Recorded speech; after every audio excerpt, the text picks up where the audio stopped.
You're watching the Rebel Scum podcast. You are always scum.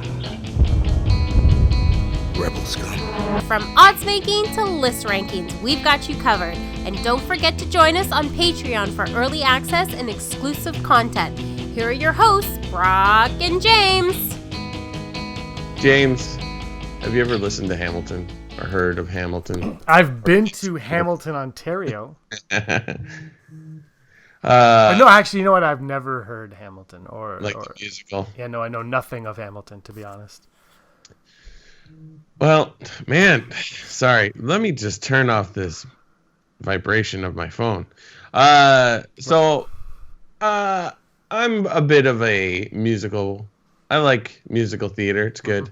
Hamilton's coming to Toronto. I'm very excited. I have tickets. When's it coming? Spring next year? Yeah. Spring 2020. Oh, right. In April, I think, right? Yeah, April. Sidebar, do you think we'll be referring to next year as Barbara Walters because it's 2020? Baba Wawa? Sure, if you want to. Anyways, I digress. My beautiful girlfriend, Reham, who I've mentioned on this podcast before, sent me a video of a parody from the Hamilton musical. There's a song in it called Dear Theodosia. They've done this parody called Dear Baby Yoda. Oh, of course they have. For anyone that hasn't heard the original song, it's about fathers or men becoming fathers for the first time. So it's like, you've changed my life forever. So the song is about Baby Yoda. I do not know the channel. I should actually have looked it up, but I just thought about saying this just now. Wonderful stuff. Very good. If you are a Hamilton fan or a Star Wars / Mandalorian fan, check it out. Just type in Dear Baby Yoda on YouTube. Or when you're on YouTube, why don't you check us out at Rebel Scum Podcast. I am Brock. This is Brock. I could also be. Sometimes I get nervous and I can't remember my name. James. I just blurt things out. James. James. By the way, I have spoken. Cool, man. Cool. Do you think he'll be back? We'll talk about that later. I hope so. We're like a week out, Brock. Yeah. A week. It's been 1 week. Today, when this drops, the second last episode of The Mandalorian went up. Nice. No, wait. The third last. No, wait. That's next week. Penultimate. No, wait.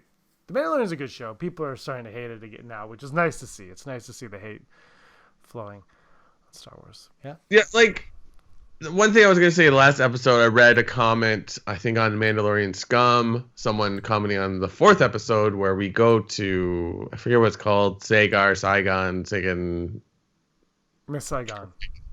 Sargon, yeah. Sure. And let me ask you this. I didn't ask you this because we didn't really talk about that episode that much. Did you think at first that it was like some kind of like flashback to the Mandalorian's past? At the very beginning? Yeah, absolutely. Yeah. Absolutely, I did. Yeah. But anyways, that episode, someone commented on the Mandalorian one, YouTube, like in the comments, like, oh, this is definitely my least favorite. And I'm like, you're entitled to your opinion. And yeah, out of 4, you didn't like it as much. Didn't say it was terrible, but just like, isn't it a little premature to start grading these episodes when you haven't seen the whole thing? Yeah, I was on the third, the Cara Dune one. I did the Mandalorian Scum with Rob that day because you were working. Yeah. And so I did it from my car. I was driving home. We did it on my car. But I thought, and this was my comment on that. We'll talk about Mandalorian maybe after everything. But I thought that it was my least favorite up until that point. But I said, but it's Star Wars, and this is like episode 4 of 8. And I actually compared it to the Space Whales and Rebels, where I was like, when the Space Whales happen, we're like, whatever. But then they come back and they're a big thing. So I feel like that was an episode that you need and that we might not appreciate today. But next year at this time, we'll be like, that was the most important episode. Like, it could be one of those. And that's how I felt. And this last one that Filoni directed, I enjoyed. I thought it was good. My thing with the show is I feel like it's at this point where it needs to grow a little bit more. But I think the ending of this week's episode, not to go into spoilers yet, but I think the ending of this one showed me that, okay, their feet are starting to get wet, right? Like they've taken their time to get where they are. Now they're ready to just kind of expand, and I think we're getting there. Here's one thing I've had a thought of, and I wish I had time to make a video to show my proof. For our non-Canadian viewers, maybe you don't know the show. I don't know how far into North America it went, but here in Canada, we had a little show called The Littlest Hobo. Now, the Littlest Hobo was a German Shepherd that traveled from town to town, solving problems. The Mandalorian is Star Wars version of the Littlest Hobo. As someone who's never seen The Littlest Hobo, Oh my God! What is wrong with you? full disclosure, Brock, I haven't watched a lot of Canadian content. I'm the worst Canadian. I watched, was Ghost Rider Canadian? That's on Apple TV. That was Canadian. Yeah, well, now it's on Apple Plus. But I watched that once. Mr. Dress Up. Mm-hmm. I don't know. Like the PJs on YTV. I used to. I don't know. Yeah, like the raccoons. I don't know. I didn't watch much. I never saw Little Hobo, to be honest. Oh my goodness. Anyways, But your description of it sounds accurate. Yes. Littlest Hobo. He goes from town to town solving problems. He's a dog, and he doesn't talk that much, kind of like the Mandalorian. And he just kind of like doesn't. It's just episodic, where he just goes from place to place to place. Now, like the Mandalorian has a little bit more of a plot, but like it is very interesting how it's like episode, it's your different spot, and you're like, oh. Well, I think that's what they got to. That's where they're going to get away from now, because Yeah. they're at that point where it's like, all right, we get this. Let's move on. They're getting, like I said, they're getting their feet wet. This is the thing that TV shows do, and eventually we'll all be like, this is the best show ever. I mean, we already are, except for the hate, because I don't know if you know this, but there were women in one of the episodes, and that was just like I was disgusted. No, like I don't know if you saw, but all of a sudden there's a lot going on online where people that were praising this show as being the best, all of a sudden they introduced like Cara Dune, and it was mostly the woman, because she was the only one in town that knew how to use a gun. People hated that, and I was like, but that's like, isn't that like the most Western trope of them all? Yeah, it's totally the most. And then I'm pretty sure she even says, my deceased husband taught me. Like, I'm pretty sure she like makes a claim that her husband taught her how to use something. And I'm just like, well, she's explained how she knows how to use it. Yeah. And even if she didn't, who cares? She's the only character in that village that we know anything about. Of course she knows. Yeah. That wasn't my favorite episode, like I said, but it's just such an enjoyable show. And the thing is, every time Baby Yoda shows, sorry, spoilers. Every time Baby Yoda shows up, it's like, I just love it. I'm just like, I don't know. It's like when you go to the pet store and they have like a cute little newborn, and you're like, oh my God. Yeah, like Amy Sedaris in this new episode was just like, you didn't really need her, but like it was great. Like, and I love that she was the one that was in it too. Like of all the people you could get, you're like, I'm like, yeah, Favreau, you're the best. I hated because like I don't think it's a meme yet, but like she looks like Ripley from Aliens. Yeah, she does. And I started seeing pictures of her on Instagram, and I hadn't watched the episode. I was like, oh God, I gotta watch. We gotta say this for all our European friends who can't watch this now. The spoilers on this show are coming up way too fast. Like, I couldn't watch this episode until midnight on Friday. Like, it was out for 24 hours almost before I was able to see it. And I was like, I'm going dark. I have to go dark. Yeah. Because it comes out at like midnight. I was up at midnight on Friday. It wasn't at 12:05. I finally went to bed. It still wasn't on Plus. So I was like, this is too late. But like 6:30 in the morning, it's like people posting pictures of their TV. I'm like, why are you doing this? It's 6:30 in the morning. Like, I kind of wish they would, instead of midnight, they'd be like, it's up at like 5 p.m. every day, like every Friday. Like, deal with it. Yeah. But anyway, I think the show's. It's fantastic. It's exactly what it should be. Exactly. I'm not. Yeah. All the saying I'm saying, there's nothing wrong with it. I think this is all calculated. I think Favreau does this on or I know technically this was Filoni wrote this one and directed it, correct? But it's all. But yeah, like Favreau has. Yeah, there's an outline, right? There's like, this is what it's about. And who knows, Favreau could have wrote this script and Filoni could have taken it and done a rewrite enough for him to get writing credits on it. You know how TV writing works. It's all a group effort. They're all in a room and they all write up. You listen to like any commentary on TV or any behind the scenes on TV. They're like, this person got the credit, but really that was written by that person. That was, and like everybody does something. So, and that's when people get too high on Filoni's directing or too low on Filoni's directing. I'm just like, there was an entire team around him. Yeah. Like there's a cinematographer who really made those shots what they were. Yeah. So I think people got to relax. I think Filoni's obviously talented. He's getting his feet wet. I still think Deborah Chow had the best looking, possibly one of the best looking Star Wars things we've ever seen. Frankly, I thought it was gorgeous. I think it's when I watched it, and I like Solo, I was like, this is what Solo should have looked like. I think this is what it wanted to look like. But it was funny because I was watching the Grinch with Jim Carrey earlier. FYI, I've watched all 3 versions of the Grinch multiple times. I saw you watch the cartoon the other day. Yeah, I watched the cartoon, and then I watched the Jim Carrey one, and then I've watched the last year's one twice already this year. Like, I like the Grinch, whatever. I like Scrooge too. I just like people who are angry and then have redemption at the end. Kylo Ren. And Kylo Ren is the Scrooge of the sequel trilogy. he gets visited by Force ghosts. It's gonna happen. First, it'll be Obi-Wan first, then Luke, and then we'll have Vader or Sidious. Sidious will be the ghost of Christmas yet to come, the ghost of the Force yet to come.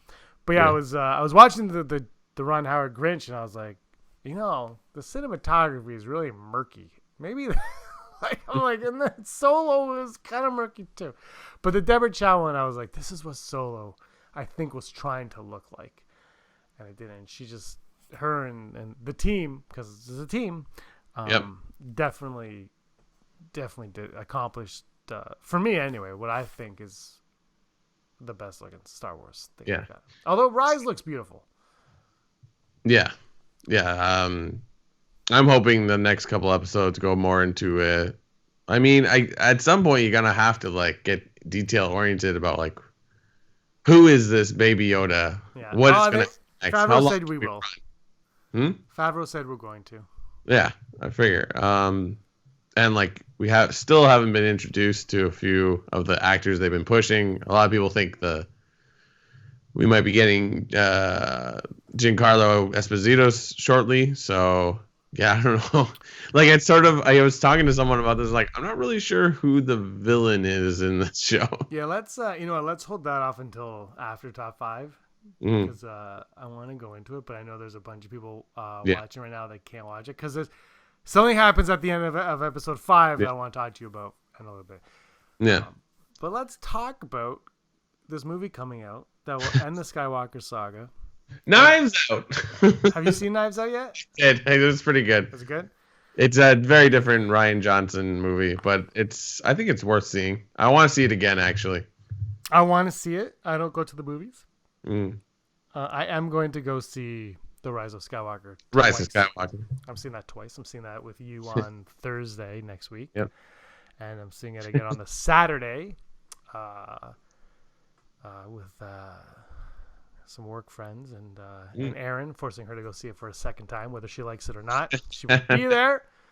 That's going to be a lot of fun to go see. What I liked was when we saw The Force Awakens in D-Box, like the third time we saw it, and we saw it in D-Box. I thought that was a lot of fun. Did we? I can't remember. Was I there? You bought those tickets? D-Box? Yep. We bought tickets for the first day on the Thursday, then the Saturday, and then you're like, which one? Force Awakens or? It was Force Awakens D-Box. Okay. You bought the tickets. I'm glad it was memorable for you. In my defense, James, I think we saw that movie 7 times. Dude, I saw it 4. Yeah, I think saw 4. You saw it a lot. Last time we saw it was New Year's Eve with my brother-in-law. We went in Belleville to see it. Oh, and yes. You and Rob were there. Rob wasn't going to go because he already seen it like 200 times at that point. And afterwards, I was my 4th time, and I was like, I think I'm done. And you're like, it's over. The dream's over. It's come to an end. And it wasn't that I didn't like it anymore or anything. It was just, I was good. Yeah. I was good. I was really tired that day, too. It's funny in such a short time I remember when we used to talk when we saw Force Awakens, we're like, why are we seeing this so many times? We're gonna still buy the Blu-ray, and now we won't buy the Blu-ray. I mean, yes, you can buy the Blu-ray, but like, this might be the first Star Wars movie that it'll go on Blu-ray, but will go straight to Disney Plus. See, this is what I'm curious about. Is it going to go on Disney Plus in March, or is it going to wait until November, or is it going to wait until the summer? When was it going to hit? This is going to be the first. I mean, Frozen 2 and this are going to be the ones that we're going to say, well, like, because these are the first ones, right? Like, they came out at the launch. So, like, Captain Marvel came out on Disney Plus the day of, but okay, that doesn't count, though, because it was already out for a while on Blu-ray. So now Frozen 2 and Star Wars are going to be the two that we're going to see what the time's going to be for their release on Disney Plus, because I'm sure they're going to want you to buy it, but I'm also sure that they're going to want you to stick with Disney Plus. So they're going to want to put that on there as soon as they can for you. Yeah, I guess what is the bigger thing for them? You buying the Blu-ray and then also having Disney Plus, or just having Disney Plus? Like usually, I would argue it's going to be smaller and smaller numbers of people buying Blu-rays, right? Like so. But I think Iger wants Disney Plus, and they want to sustain that, and they want to keep you on there. Mm-hmm. But I still think, if you put the Blu-ray out, the digital copy out in March, April, and it's on Disney Plus in June, I'll buy it in March, April, because I'm a sucker. Yeah. I'll be like, I want to watch it right now, and I'm going to spend $25, and then in June I'll be like, there's so many movies on Disney Plus that I'm just like, I paid so much money for this, and now I'm just gonna go stream it. What are you talking about? Littlest Mermaid live action with Shaggy as Sebastian. That was on TV. Did you watch it? I didn't watch it live. It was live. That was live, right? With John Stamos as the chef. Yeah, I watched it. It was all right. I would have preferred it as like I went to Disney and watched the performance, but because that's what it's very similar to, which isn't a bad thing. But you watch more of the movie than you watch actually the performance. But I wouldn't have watched it at all if I didn't have Disney Plus. So you got to take that into account. Like, see, this is my Disney Plus going. I watch Gargoyles, Darkwing Duck, Mandalorian, and I watched The Imagineering. One of them, The Imagineering, like half of it, I think.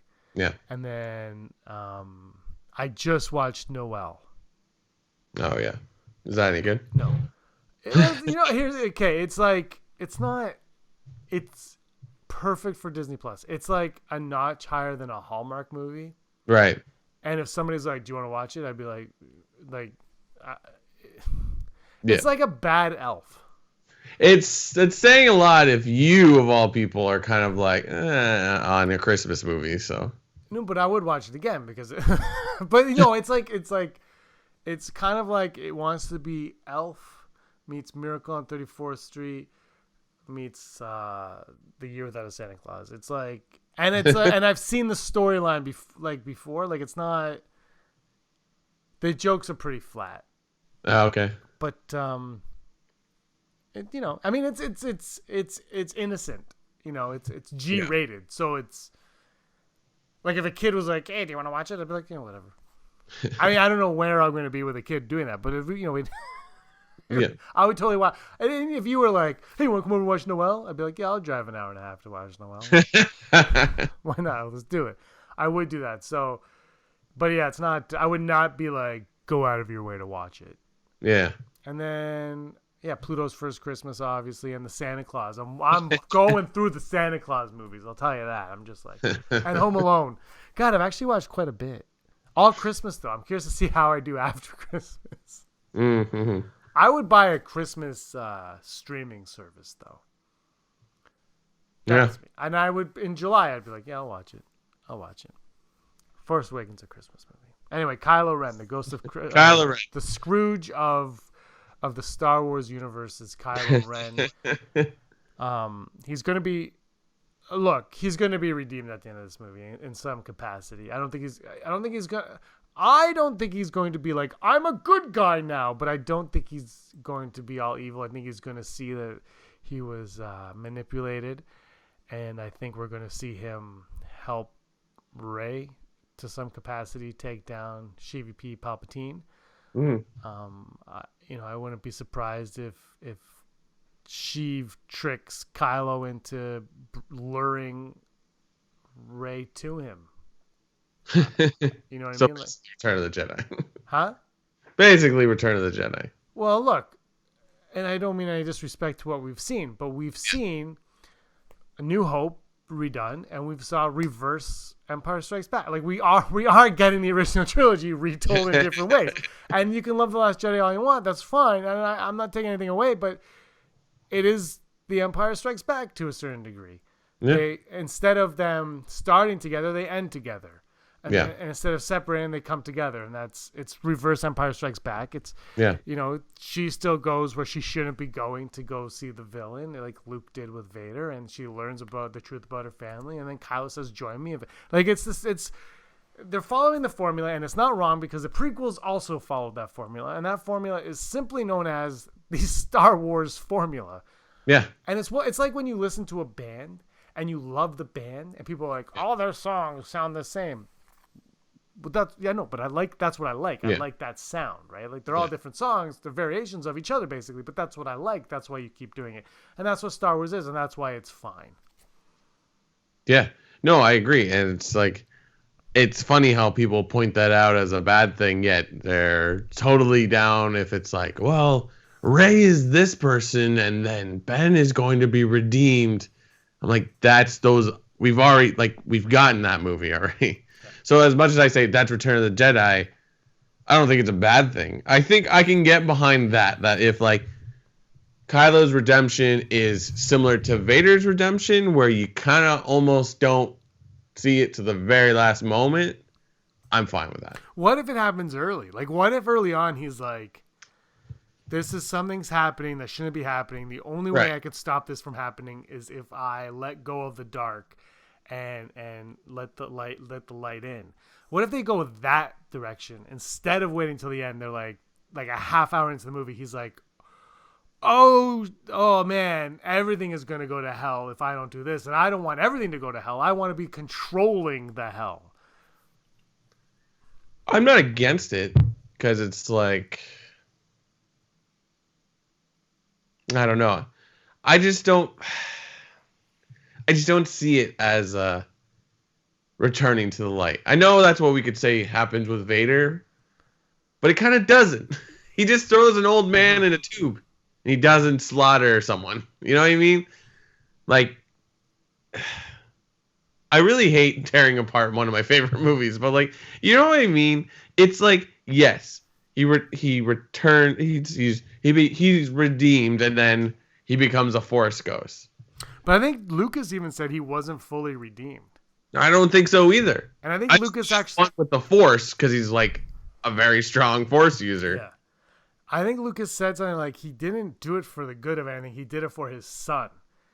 Yeah, that's how he did it. And when you look at Anakin from the prequels, all he wants to do is save Padme from death, save his mom from death. Exactly. And so in this instance, he wants to save his son from death. It all lines up. It all makes sense like that. And so, Kylo doesn't have anybody but Rey right now. Yeah. And Leia, but I don't think they're gonna. But he does save Leia though. He doesn't save her, but in The Last Jedi, he has a chance to shoot her down, to shoot the ship down. And I'm sure Vader could have easily struck down Luke. Exactly. But he hesitates. Yeah, you don't do it because that's the weakness of the Skywalker. It's love. I can get behind Bendemption if it's that. But going back, I think early on it might be fun, like because that would go against formula, right? Yeah. Unless you call it Reverse Return of the Jedi. But again, if it is, it's fine. I mean, and if Kylo Ren could be reverse Anakin this whole time along. Mm-hmm. And what's like, I just, at some point, what's wrong with it? Like I said, we go to these movies for a reason, and then when you flip it on its head, like The Last Jedi, to a degree, people get upset, and it's because it's like when your favorite band releases that new album, and you're like, what the? That's what it is. And and in 20 years that might be your favorite album by that band, but right away you're like, this isn't my band. Yeah. Oh my god, they got old. I just think, like, how do you wrap this up? J.J. Abrams he didn't even allude to it. He said, what happens when two factions have to get together to take down a greater threat? And then we hear Palpatine's laugh. He's telling us that this movie has the two, and they've already teamed up in Last Jedi, right? Kylo and Rey. They've teamed up already. They took down the Praetorian Guards. They have this Force Skype. They have this weird connection to each other. And right now in the trailers and the TV spots, I mean, I haven't seen the last couple TV spots, but the ones that I've seen, all I'm seeing, aside from Poe being like, the fight with us, is Rey and Kylo. Rey and Kylo. Yeah. But I do. Rey and Kylo, nonstop. Yeah. And, like, is that what the movie's going to be? Is it going to be 90% Rey and Kylo? Or are they hiding everything from us? Everything, because there's only one shot where we see Kylo and Rey fighting where Kylo's wearing the mask. One shot. Why? Yeah. Why does he need the mask? Why is it getting fit? Merchandise can't be that important. There's no freaking Kylo Ren toys on the shelves right now. Yeah. By the way, I don't have it here. I got a mystery box mini, and I got a Knight of Ren side bar. Nice. I love those things so much. Yeah. I don't know. It's funny how we're complaining about these TV spots are showing too much, but I still don't have a handle of what I think is going to happen in this movie. That's a great point. Like, I think we're just like, stop showing stuff. Let us be surprised. But that's us, though. I understand why they're pushing it. Like, I totally get, and the spots, personally, I think they're awesome. Like, they're showing me, like I was saying, my friend's son Colby, shout out, who I'm singing with on Saturday. He saw it and he was like, that looks intense, like super excited about it. And like, cause these spots, I'm like, yeah, like Last Jedi was honest to what the movie was in the TV spots, right? This one, if they're honest, that's great, but they're showing excitement and just like a thrill ride, but no plot. I don't know what the hell's going on in this movie. I think I'll be surprised if I'm wrong what I'm about to say. I think we're about to see, like you just said, the most intense battles. Like, I think they went all out on it from just the small visuals we've been seeing of it. All these space battles look like they're going to be insane. And then there's like, I mean, there's parts where we're like seeing them battling on top of Star Destroyers, which I assume are still in atmosphere of a planet, and then fighting in like a cargo bay or not cargo, landing bay in like one of those things while it's taking off. Like, that's wild. So I think that is a guarantee the visuals are going to be astonishing. But going back to Kylo and Rey, I don't know, man. I do know that if the plot is, oh, guess what? Palpatine's been alive this whole time, I am going to be furious. But so there's an interesting article that dropped on, I don't know, Variety, Vanity Fair, Uprocks. It was on something. J.J. Abrams, Chris Terrio, they're talking. And I believe it's J.J. Abrams. And he goes, that moment at the end of Return of the Jedi, we always thought, it might have been Chris Terrio, we always thought of that moment. That was in the back of our minds whenever we wrote it, we were doing it. And they said, even when you look, I should find the quote, but they're like, even when we look at the EU, Palpatine's essence was always around. Right. Even if he wasn't still alive. And they said they really paid attention to that. And so when I read that, I'm like, okay, so they're going to do their best anyway to not take away from the events of Return of the Jedi. Right. But we're going to get a definitive answer to Palpatine in regards to how he comes back. We know that that's fine. I can deal with that. It's just a matter of like, he was just hanging there. That's the thing. Like, how are they going to portray it? But maybe is he even in the movie in a physical form? Mm-hmm. Is he in Palpatine physical form? Yeah. And I'm sure people who have read the leaks are like, yes, he is, or no, he's not. I don't know. I haven't read them, but I'm saying from what I've seen and what I'm hearing, right now I'm like, well, maybe he's just a spirit. Maybe he was in Snoke's body. Yeah. But you know what I mean? Like, but that's the thing. Like, when you say that, it's like, well, maybe he's in Kylo Ren's mask. Maybe he's in Vader's mask. Maybe he's possessing all of these things. I just want to watch the movie in a week. Yeah. You could easily just make it like a Horcrux from Harry Potter, and I'd be like, okay, perfect, cool. What if when we watch the movie, they're literally just like, he's just hanging there. He's like, I've been here for 30 years, waiting for what? I'm gonna give the screen a middle finger. I think, but look, when you kill off a character like CVP, and then you bring him back, I think the minute they called this the Skywalker saga, bringing him back made a lot of sense. It made all the sense because he's the villain of this thing. If they didn't call it that and they brought him back, then it'd be like, well, this is a cheap callback. Yeah. So that's why I'm okay with it. I mean, I haven't seen the movie. We'll see how it is when I see the movie. Hopefully the movie is amazing and there's no reason to fret. Yeah. But I don't know. I don't know what's happening. I know nothing about Zori Bliss. I know less about her today than I did yesterday. Yeah. What if Zori Bliss and the Mandalorian are the same person and they just kind of like flop?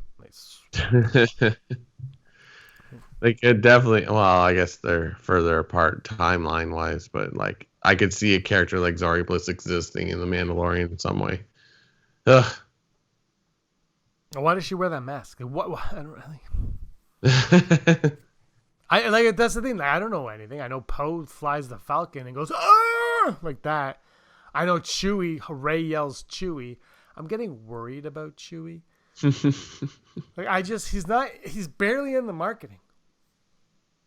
Yeah. He's like in the back of the Falcon, like I'm like, why? Yeah, he's having his vegetarian meal. Nah. Oh, you saw that? Yeah. I didn't know if you saw it or not. I was thrilled that that world-class question got answered by Jonas Woodman. Did we retweet that or post that on anything? Or it's only on Twitter. I can't save it. It's all over Twitter, though. Yeah. I showed it to Reham, and she's like, this is the greatest thing. Aaron retweeted it with like #vegan, and all these vegan Twitter things started retweeting it too. So we started Chewie's vegetarian.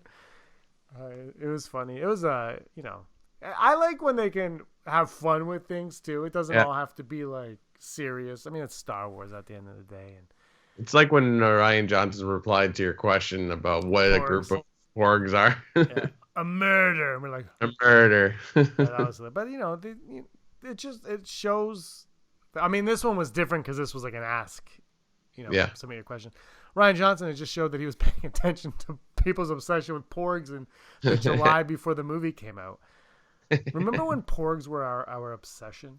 Do you remember when we were just like, we need porgs? And now there's a porg on the poster for 9, which is something I don't think J.J. Abrams ever intended, but there it is, right there. You got the porg on the poster, international poster. I should clarify. I've liked all the posters for this. I really, really appreciate the white border more than the black border. I prefer those ones personally. I just think it helps the images stand out a little bit more. I think they get a little bit sucked in on the black border. That being said, don't give a crap. But that's just a personal preference. The weird one is the one where it looks like Kylo Ren has like hair under his mask, like flowing out of the mask. Yeah. But it's Luke's hair. And it's intriguing that Luke is on the poster. Because we haven't seen anything from Luke Skywalker at all. But yeah, it is like, maybe we should have rethought this one. Unless it's on purpose, though. Yeah. I keep like, I should go Walmart, get a new poster and replace this one, even though this one is really good. But like, I have the new Walmart. Well, I could bring it for you if you want. No. It's not that it's hard to find anywhere. No. As he looks around the room. No, it's in my closet. I got a calendar I'm putting up. There's a month left. I'm finally putting my calendar up. I went to Dollarama. I can't reach all this stuff. Oh, no. Cool! I went to Dollarama. I got LG and the LG Funko and Memphis Nest, like one of those big 10-inch things. And I got a Rio Durant Funko as well. I like Rio. People were complaining, like, how many characters can Jon Favreau voice? All of them. Say what? All of them. It's Jon Favreau. Come on, Rio. Oh, it's too bright. Hey, kid, I want to open a cantina somewhere. They put that type of alien in the comic Vader down. He was a pilot too. So his goes on top of the that's a or not Vader. Sorry, Target Vader. Oh yeah, I like Rio Durant. I would like to see more of the characters from Solo appear in something at some point. But Oh yeah. I don't think we'll ever get Rio Durant again in live action. Yeah. I do think about the droids and Ewoks cartoons a lot, and I'm like, it would be a lot of fun if they went back and they did another droids cartoon for Disney Plus. Yeah, I mean the amount of droid characters they've created in the last few years, they could make a whole series just around that. I don't know what happens with Dio in this movie and BB-8, but they don't talk. Like if Dio speaks English, sure, but just like I don't know. I always feel like I know they have the Lego shows, but I feel like sometimes they take Star Wars a little bit too seriously. I've said this. Just have fun with these kid shows, man. Like Resistance is good, but it's almost too serious for kids to really get into. I think. I just have fun. Just go on these fun romps is what I want. Have you heard about this new Harley Quinn cartoon that's out? No. It's on the DC Universe app. I watched the first 2 episodes today, and it's wild because it's like more of a comedy. Like it's self-aware that they're kind of making fun of this all, and Harley Quinn's the main, but like they've changed all the characters just a little bit. Like Bane does it's like the Bane voice is like a crappy version of the Bane from Dark Knight Returns.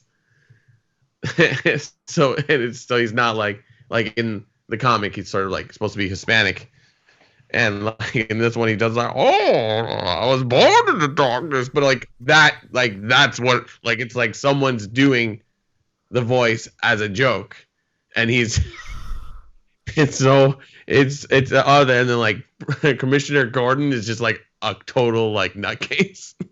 He's like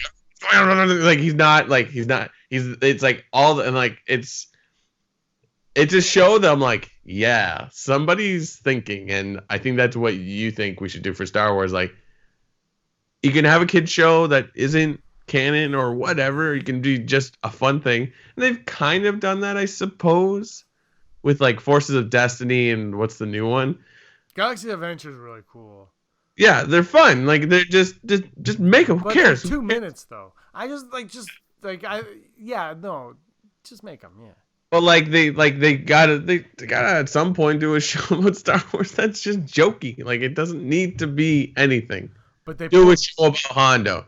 They pull detours, like we may never see that because they want Vader to be scary. What? To me, that's strange. Vader's scary. Who cares? Yeah. Like everyone loves Vader. He's not scary. Everybody is. All right, let's go over to the odds. The odds. Today's odds are brought to us by Patreon. Do you have your Patreon list? You know it. You want to go first? Yeah. Go for it. Patreon. Thank you so much, everybody, for all your support on Patreon. You can find us at patreon.com/RebelScumPodcast. New tiers. Have fun. Yay. Our patrons, our Patreons are Heidi Fetter. Hello. Barry Brophy, Dennis Allen, Christine Allison, Mary Kristen Athen, Jeff Wilson, Aaron Quinton, Al Schuler, Phil Staniforth, Austin Schur, Scott D., Andy Higgins, Josh Price, Mason Hope, Matt W., Tony Comstock, Rural Farm Boy, Frank Perkins, Sooner Thrawn, Neil Lowry, D. Raven, Spencer, FN1189, Matt Dallas, DJ Blake, Gleek Play 1, Janet Rubio, Charlotte, Kayla Davis, Paige, and I'm not even going to mention the Denim Nerds. Yeah. I'm not a huge fan of the denim nerds. What was the one name someone called them early on? It was like Dennis Stupids or something because they didn't like what he said. Yeah, I think it was you that called them that. The Dennis The Stupids. Dennis Stupid. It might have been. I told Rob when Rob did played against him on our Duel of the Fates, which you guys should watch. It's from a couple years ago. Yeah. It's hilarious. I told Rob to refer to him as a den of turds, but he did not. And then he whooped his butt. Spoilers. If you want to see a shocker, though, just watch Rob Rain Man that trivia show. He Rain Mans it. Remember, like he pulls an answer out of his butt. Yeah. It's insane. But thank you everybody on Patreon. It really means a lot to us for your support. It's a lot of fun over there. You get exclusive content, early access, the contest. There's a contest for the art of the Rise of Skywalker coming. Brock, you and I might just keep it for ourselves. Perfect. I don't think there's nothing wrong with that. I'm gonna become a patron and rig it. I can do that. Do you think anybody would? Do you think anybody would have a? Do you think anybody would be like James Rasail? You win. Do you think anybody would be opposed to that? No. Me neither. But anyway, thank you everybody for that. That contest Thanks. we'll do next week's show. Next week's show we'll have the winner of that contest. Yeah. Yeah, that'd be great. All right, here we go. Never tell me the odds. First odd. Odds of Finn and Janna being related. 0%. Nice. This was brought very up to my attention. People are thinking this, though. They are. It is a thought process. Yeah. That's it, just 0? You're just like, no. Yeah, no. That's too predictable, and come on. I never go 0. Because You never go 0. I never go 0 and I never go 100, but I have no shame in going full Brock, which I am not going to do this time. I'm going to go 7.1%. I mean, I would go 0, but I can't. So I'm going to go 7.1. They're not related at all. If Jen is related to anybody, it is going to be Lando. It makes sense because it's the last movie and Lando's in it. Right? Yeah, right now, what I want from Janna's I got my Janna bobblehead. Everyone knows I love Janna, but this is what I want from Janna. I want her. She's not going to be, but I want her to be raised on Endor by Ewoks. Oh yeah. Right? Oh. If they did that, she would be every 80s kid's favorite character. She's not going to be. See, from like Pasan or something. But And then there's like an old grandma in her village as well named Sindel. And I'd be like, See, the Mandalorian would pull that off. And Yeah, he would not yeah. be ashamed of it either. Like, the Mandalorian would brag about it. All right, our next the odds of Rey using an orange lightsaber. I chose orange because Cal Kestis. Yeah. I like this one a lot. I want to go 75%. Wow, you have Let's to just tell me shake it up. why. Just shake it up. Why not? Shake it up. I don't know.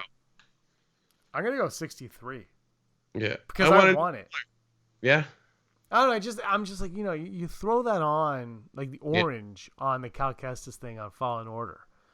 Like, that's the pre-order. I haven't played that much of it. But when you get there and you're like, okay, but why orange? Yeah. Like, why not purple? Why orange? And it's like, maybe we'll see orange. I was like, did I give it a number? 67. Yeah. 67. Final odd, the odd of, well, I kind of mentioned this earlier, but the odds of Palpatine not being in physical form in The Rise of Skywalker. I'm going to go high because that makes sense. 75%. No, I'm going to go higher because I don't want it to be the opposite.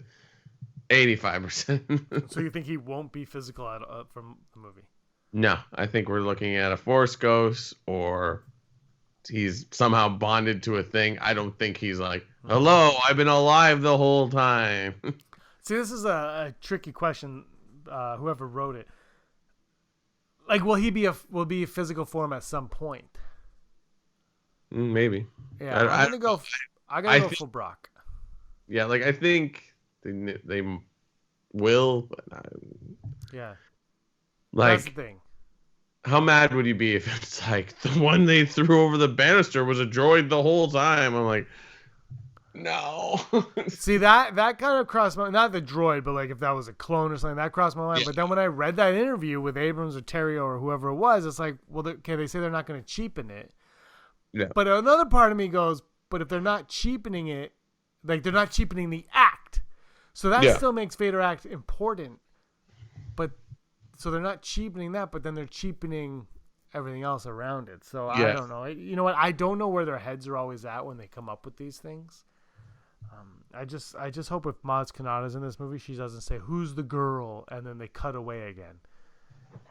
I have to go full Brock on that one though, because I feel like he won't be physical form, but if you're gonna have the Emperor in it at some point, we got to see Ian McDiarmid, and I think he's got to be physical. Like that's why I'm not saying 100%. Like it's just they'll want to. So and also Matt Smith is playing him.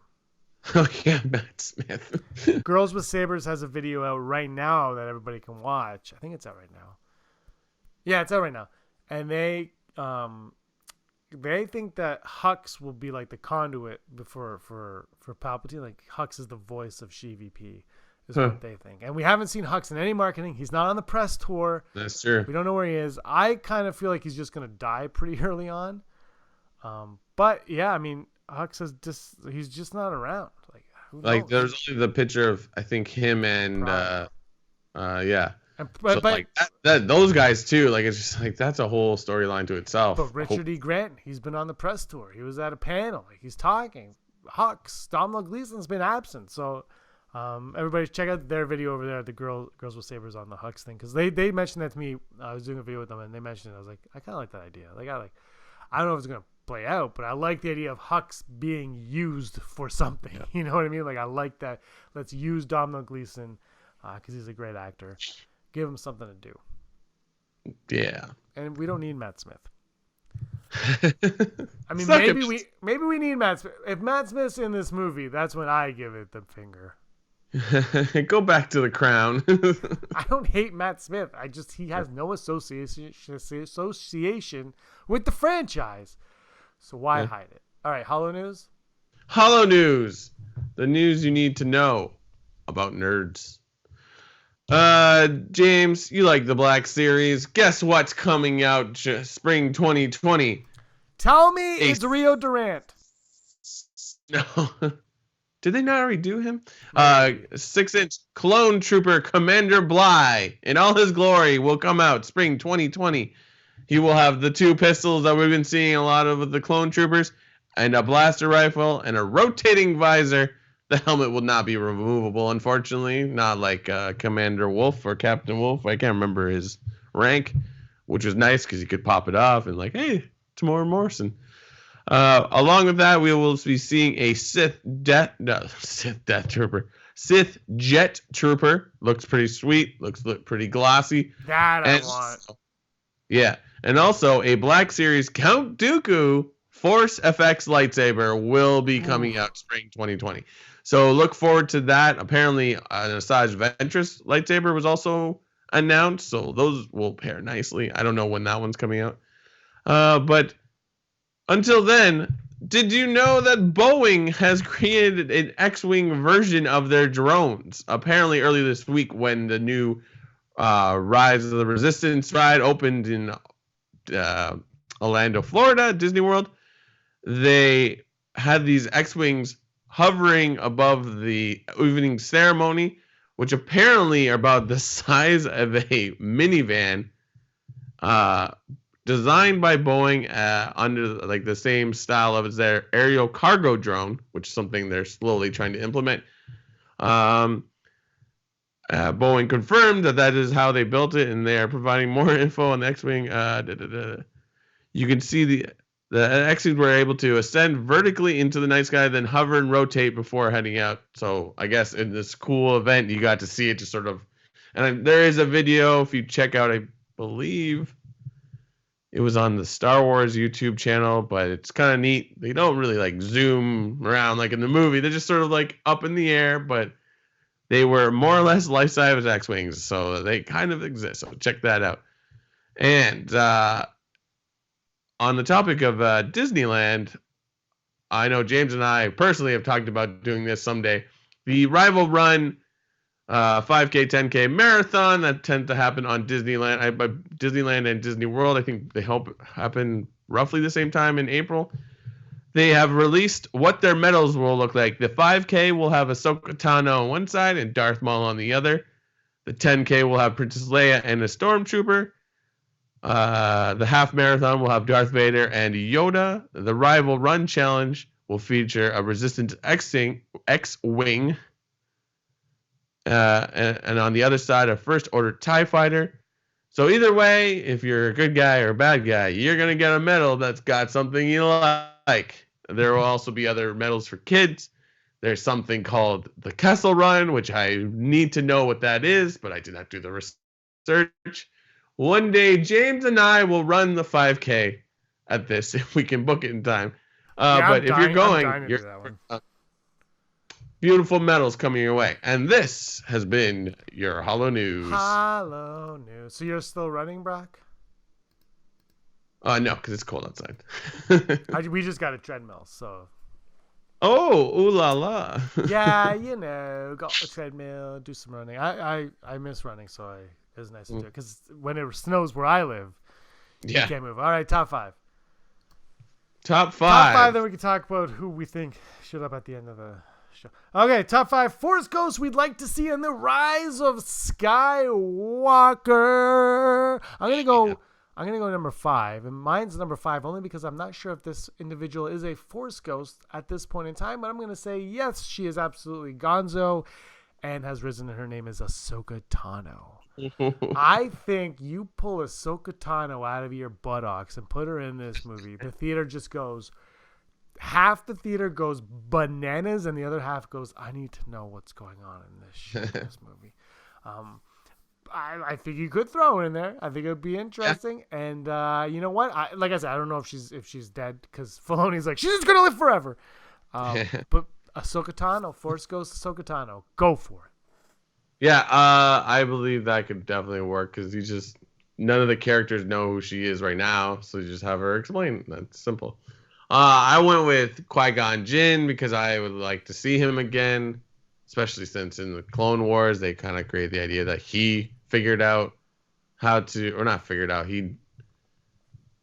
kind of understood what a Force Ghost was, but I put him low because I don't think anyone would be like, who are you?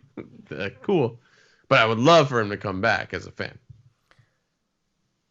I'm going to go with Qui-Gon over Obi-Wan. No, I'm going to go Obi-Wan Kenobi. Forget it. Yeah. Obi-Wan Kenobi. I was going to say Qui-Gon because I kind of feel like if Qui-Gon showed up to talk with Kylo and just be like, it's my fault.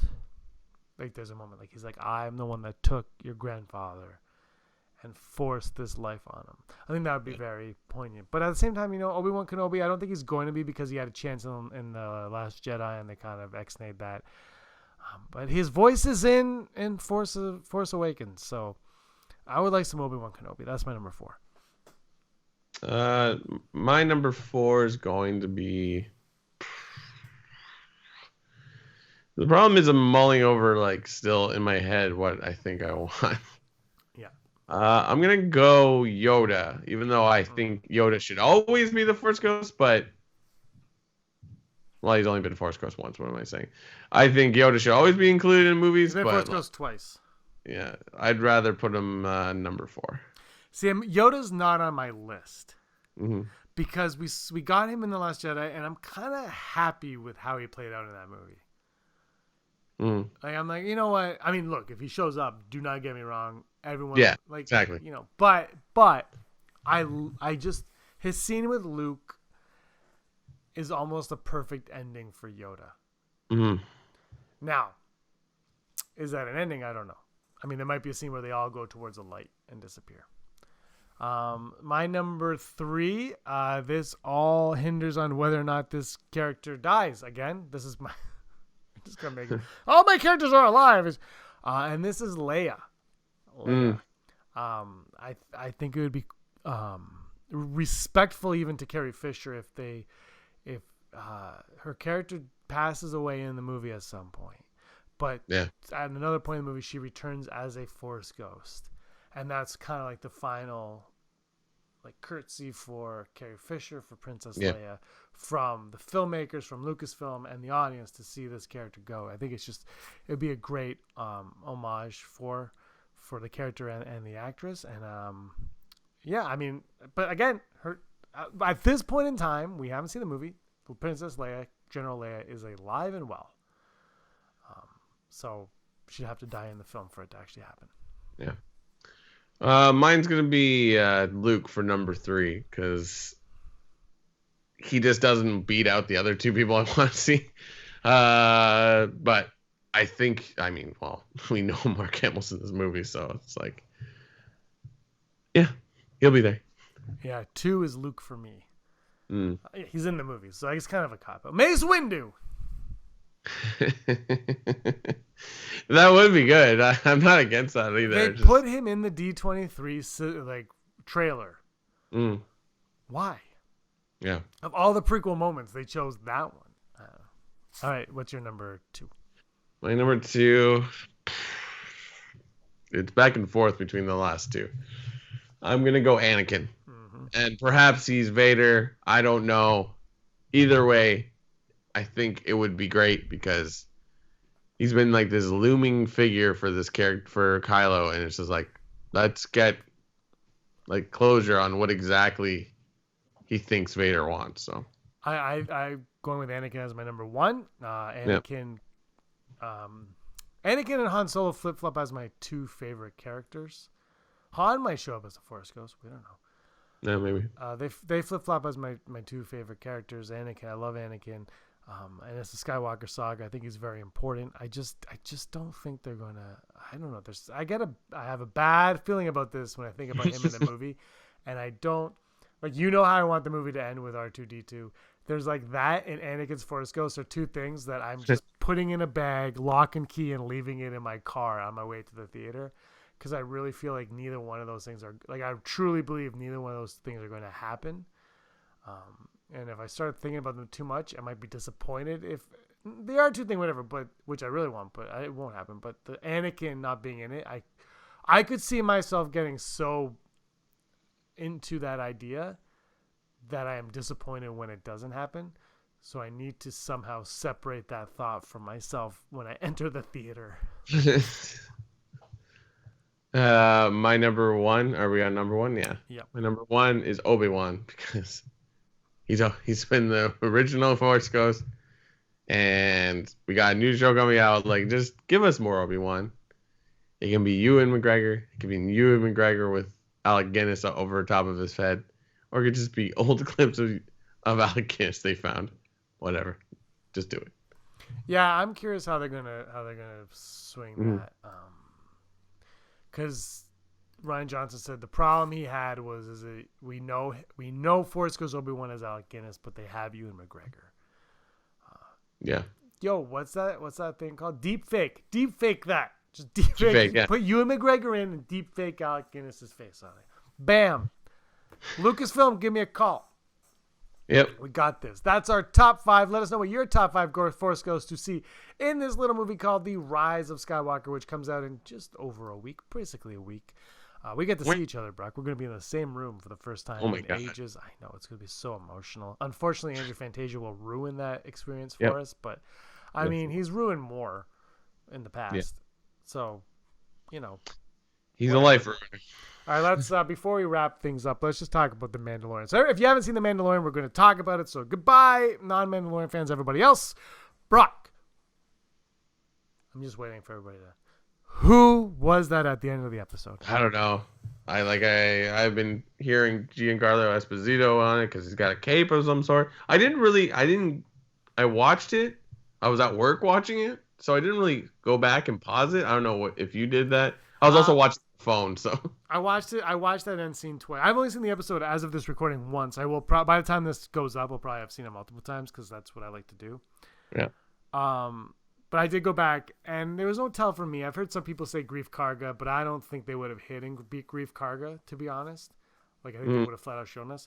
I believe Rob and Andrew did a Never Tell Me the Odds on this, on Mandalorian Scum. And they were talking about, like, Cad Bane, Boba Fett, things like that. And Jon Favreau said Boba Fett will not be in Season 1 of The Mandalorian. I mean, unless that's a lie, which it could be, but I'm going to take him at his word. Yeah. I think it's Moff Gideon is who I think. Yeah. I think it's Giancarlo Esposito. I think because, like you said earlier, we don't know who the villain is. Yeah. But what we do know is that Werner Herzog hires bounty hunter, the Mando, to get this 50-year-old asset. He says dead or alive, preferably alive. Yeah. The doctor says no, alive. Mm-hmm. But we know that IG-11 and that other bounty hunter tried to kill the asset. Yeah. So somebody is also trying to kill. Yeah. Is trying to get this asset, but they want the asset dead. Werner Herzog, we don't know where he stands on any of this. Like he's kind of in the middle. Like he's playing both sides almost. It feels like. So I'm curious about that. And like you said, if there's no villain, this gives us the opportunity to find out this person, Moff Gideon, is on the trail. Yeah, I think. I mean, whether you like Giancarlo Esposito or not, like he's a well-known actor, and you don't get a guy like that to put him in one like little episode. I mean, he's one of the best parts of Breaking Bad for sure. He's very good at what he does. So like, we already know he's a really good villain. So like, it's just make him the villain. You're done. Yeah, I just that's what's very interesting about this show. It's like they pushed like Cara Dune so hard in all the publicity. She's only been in one episode. It's brilliant, but she might come back, right? Like, yeah, I think that's totally what we're setting up, because it's sort of it's like you think the Mandalorian is going to be this loner, but he kind of doesn't want to be a loner. He wants to be part of his own community, and he recognizes when people deserve to be part of a team or that they can benefit off each other. So I think that's what we're going to see. I really hope we see IG-11 again too. But I'm at a point too, like they kill off the Ming-Na character, and I'm like, why do we keep killing people off or getting rid of them? Like, so I was talking earlier. I just think like she was a last minute casting thing. If you remember, it was kind of like, oh yeah, she's joined the cast. I feel like they were like, let's get somebody cool in this role. And she loves Star Wars, and it was just one of those things where like dream casting, like chance to be in something, and they just kind of like, let's just like, it was more like that than about let's get Ming-Na Wen to play. Like it was, I think it was more just having fun and everybody kind of doing that. Yeah. But it also, and I said this before, it gives you the opportunity to go back and tell me more stories about this character leading up to that, right? Because that mask she had on was pretty cool, and she's obviously like skilled. So show me that. Let me see what goes on. Maybe she's not dead. She is, but maybe she's not dead. She could be alive. I think she's dead though. But this series is definitely heating up. We're at 3 to go. 6, 7, 8. Is that 6? Yeah. And then next episode is, I don't even know. Who knows? Should be good. Obviously, I don't know if I'm going to wake up at 6 a.m. to watch it. I might have to so I can get on social media that day. But it's going to be a lot of fun. And then the 7th episode, the Deborah Chow returns to the director chair episode, that is December 18th, the day before Rise of Skywalker. They're going to have a little teaser in front of it, a little teaser for the Rise of Skywalker in front of the Mandalorian that day. That should be fun and cool. And then the week after that, it ends. We got to wait. Who knows how long for season 2. So does that mean, because has Favreau directed one yet? No, he's not directing any. Oh, I thought he was. Okay, my mistake. No, so everyone directs 2 except Bryce Dallas Howard does 1 and Taika Waititi does 1. Yeah. Everybody else gets 2 episodes. And then Deborah Chow does every single episode of Obi-Wan. So I don't think she'd be back for season 2, but Carl Weathers gets to direct in season 2. Really? Yeah, he's doing episode season 2. So yeah, I think they're setting something up. I'm curious if it'll be like The Mandalorian, Cara Dune, Grief Karga, IG-11, and Cool. All are like the crew. How you get him back?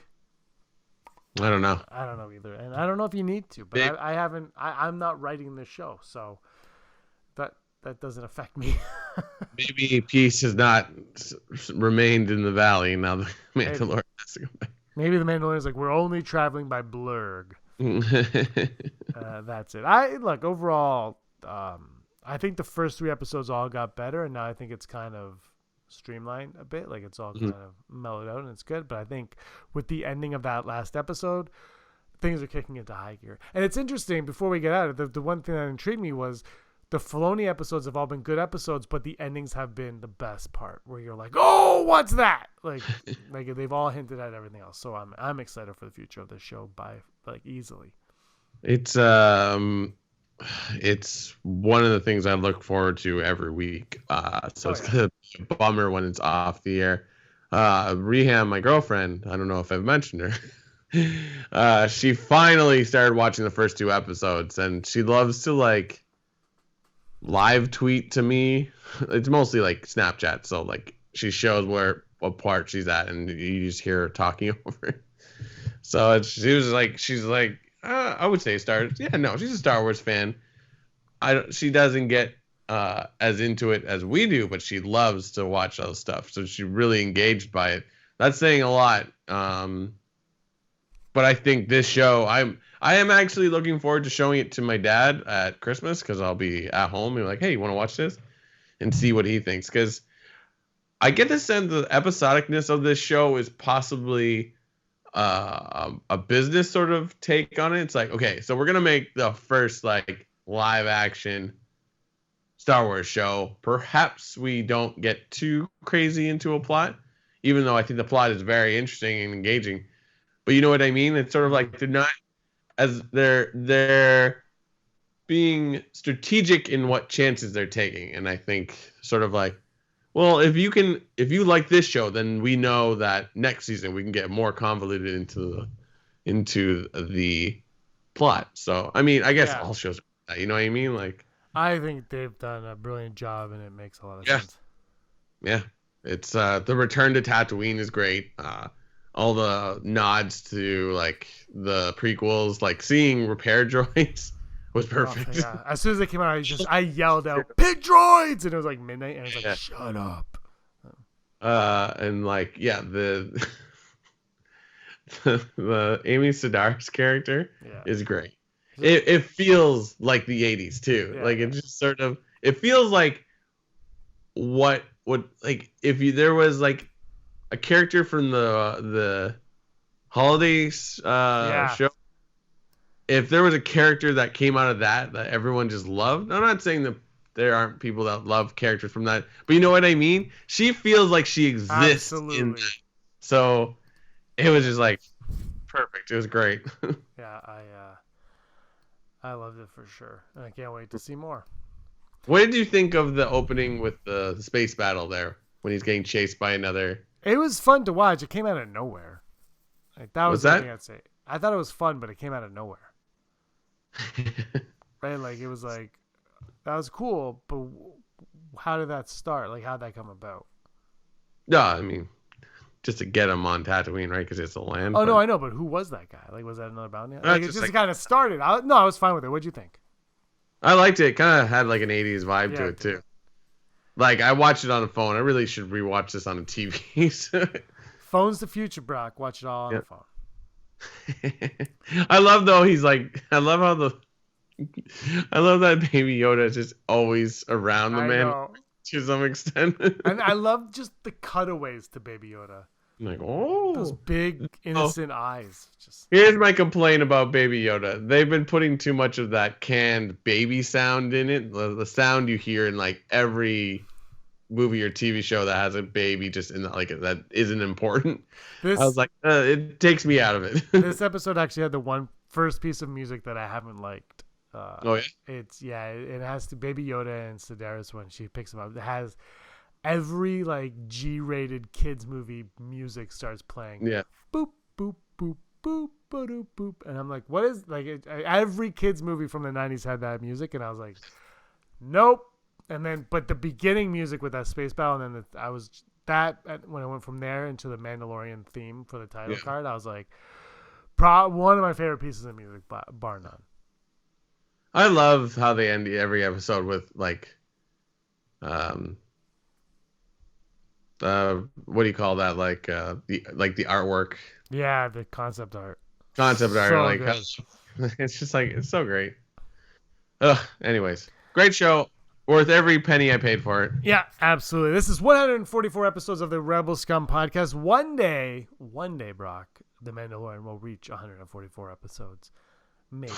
That's over 5. Oh, God, that's like 200 years for the amount of days. But it's been a lot of fun talking Star Wars with you. Next week will be we got to figure out when we're recording because we're going to do one more before we go see this movie just so we could be all innocent. And then after that, it's over, man. It's over. The ride's come to a complete stop. It's going to be awesome. It was a lot of fun. Check us out on Patreon, patreon.com/RebelScum Podcast. We're everywhere you listen to your podcasts. We're right here on YouTube, Twitter, Facebook, Instagram. And Brock, you're always scum. Rebel Scum. Hey scumbags, thanks for watching. Don't forget to give us a thumbs up on our video. As always, please subscribe to our YouTube channel, Rebel Scum Podcast, for all the latest videos.